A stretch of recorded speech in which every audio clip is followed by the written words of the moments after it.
In this video, I'm going to be talking about serotonin and why it's not the happy hormone.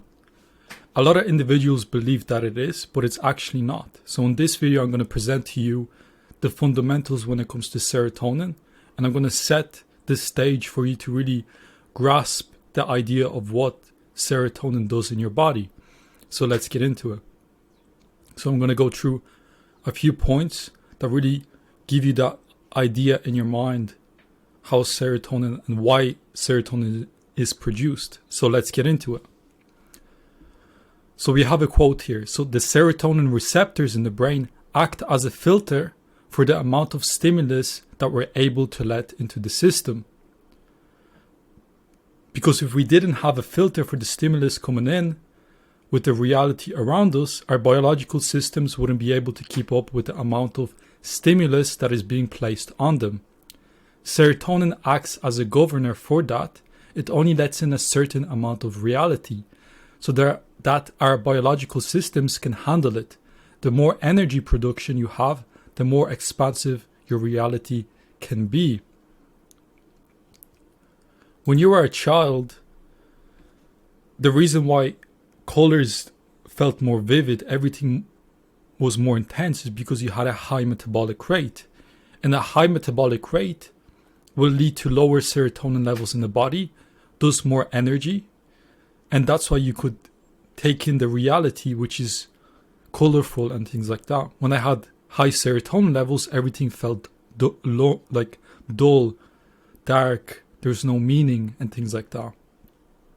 That's why people who take things like LSD, which is a powerful serotonin antagonist, they get more vivid visualization, sounds different and things like that, because serotonin is responsible for that. When it comes to serotonin lowers CO2 production. So why is that bad? Because when your cells are in cell respiration and they're producing a lot of energy, the byproduct is CO2. And for your body to take in oxygen, there always has to be an exchange, the Bohr and Haldane effect. When you breathe in oxygen, you breathe out carbon dioxide. So for you to be able to even get in oxygen into your system, there has to be CO2 within the system. You breathe in oxygen, it swaps, then the oxygen goes around your blood.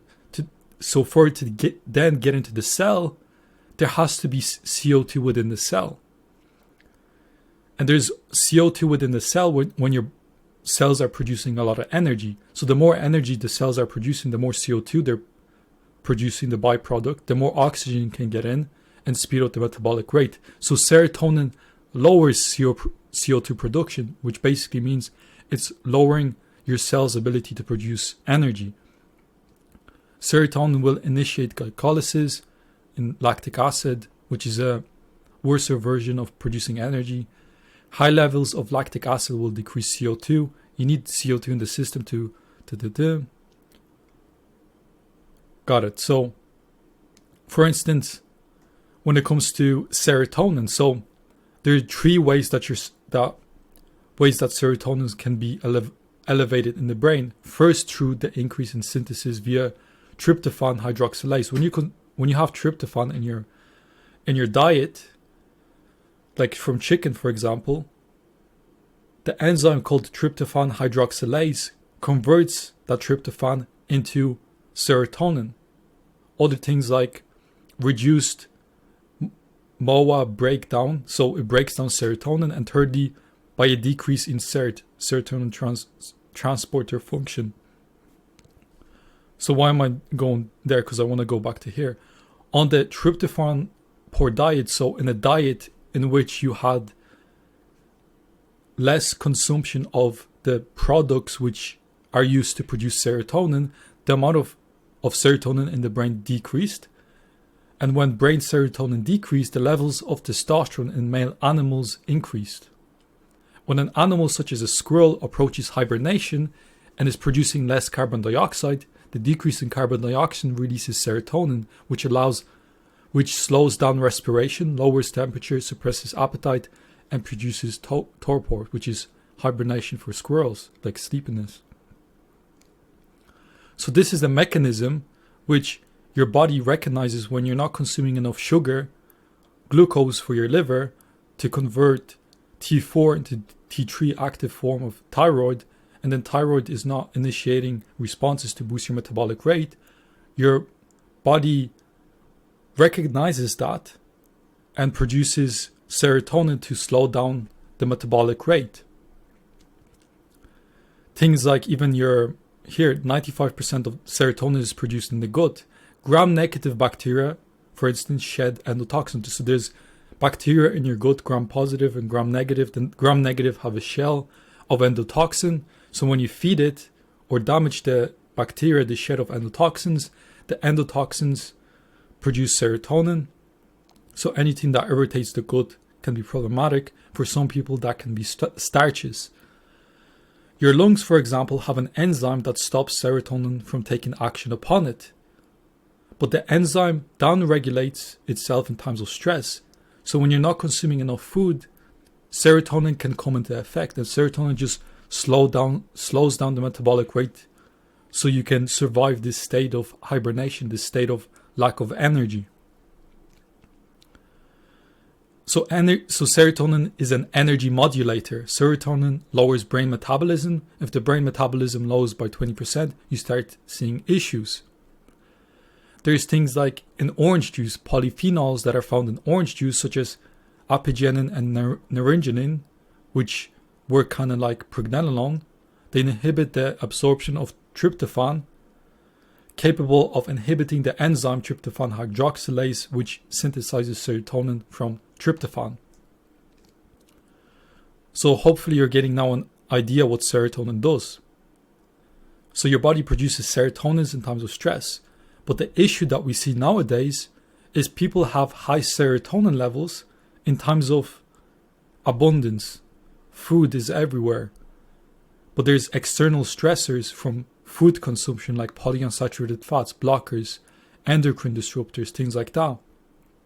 And look at things like your body will naturally downregulate its metabolism in times of stress to keep you alive. For instance, drug users, the reasons why they age so quickly is because they synthetically are boosting their metabolic rate. That's why they feel so good when they take the drugs. But it's doing synthetically, which is overcoming the aspect of your body's lowering its metabolism because you're burning through all your vitamins and minerals because you're constantly in this high state of metabolism through taking drugs. So you keep burning through those resources. That's why they age so quickly. That's why, going back to another thing, if you have a high metabolic rate, it takes you harder work to maintain it because you need to fuel your body with the vitamins, minerals, things like that. So when it comes to serotonin can make you feel, there's a bunch of studies here, but serotonin causes anxiety, depression, slows down your metabolic rate because it downregulates the metabolism in your brain.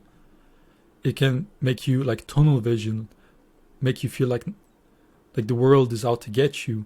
This learned helplessness, you're in this state of like you cannot escape from. You feel very numb. It just, all these expensive processes are down-regulated within your body.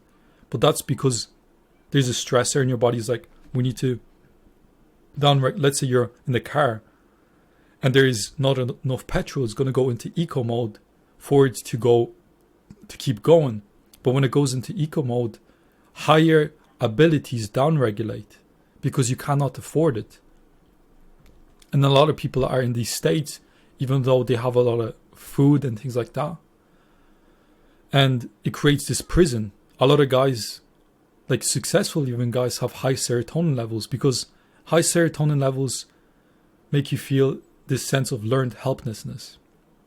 But let's say you're in prison. All day you're dreaming about escaping the prison. But a lot of people are in prison even though they're living their lives. But the prison is their current reality. And they always daydream about... They always dream about things of, if I accomplish this, I'll be happy. Because they're in this state of prison right now. So in the hopes of them accomplishing those things, they think they're going to be happy, and they keep chasing those things. More women, more money, more this, more fame, more power. But in reality, they're in a prison caused by serotonin. Hopefully that makes sense. But overall, serotonin is detrimental for your testosterone production. So now you understand the fundamentals when it comes to, serotonin is high, you need to decrease it. The way you can decrease it is by removing the blockers, analyzing what is it that's causing the stressor, fixing your micronutrient deficiencies, having a right plan in place. Are you living a life which is, you're just living it just to do it? You're living because you're afraid of people's judgment, so you're just doing it just to do it. Things like constant structure can cause a high serotonin state because you're in this state of doing the same thing every day and every day. That's why I recommend some clients to do other things when you're going to the shop. Take a different route, do different things, do things that excite you, because that's going to spike your dopamine, which is the opposite of high serotonin. Be careful of things like ashwagandha. Ashwagandha is very serotonergic. And yeah, besides that, here's a bunch of studies. You can, if you want to know more about why serotonin is bad for you, because a lot of people think it's good for you. And I'm going to leave this document in the link down below. And hopefully you got some value out of this video for you to really understand. Maybe this could be a reason why you feel the way you do. Maybe that's why you have low testosterone. Maybe that's why you feel the way you do. So hopefully this is a blessing to you. And another thing, when it comes to righteousness, in the beginning was the Word, and the Word was with God, and the Word was God. Word, capital W, referring to Jesus Christ. But translated into the language logos, which means meaning, a lot of people sin because they lack meaning, because they're in this high serotonergic state. And when you have this high serotonin, you lack this sense of feeling. You're just this numbness individual that doesn't understand sin. When they sin, they don't care. When they wrong people, they don't care. And a lot of people are in this state. But when you come out of this state, you tend to realize what sin is. Maybe that's why it was so much easier for me to realize what sin is and be convicted of sin, because, and especially on this health journey, that's how I got to it, when I lowered my serotonin levels, because I was more aware. And serotonin can make you feel funny. Like when you come out of that prison, it's like, whoa, like I've been living this weird reality of like this dark cloud over my head, which I never knew was there. But once you come out of it, you're like, whoa, like colors are beautiful. You're just happy all the time. You're not tired all the time, things like that. And serotonin overall will be higher in times of winter. That's why I recommend clients create a summer-like environment in your life. Have more hours per day of sunlight. Because if you're getting less hours per day of sunlight, that's indicating to your body that it's winter time, which is a indicator of bad times.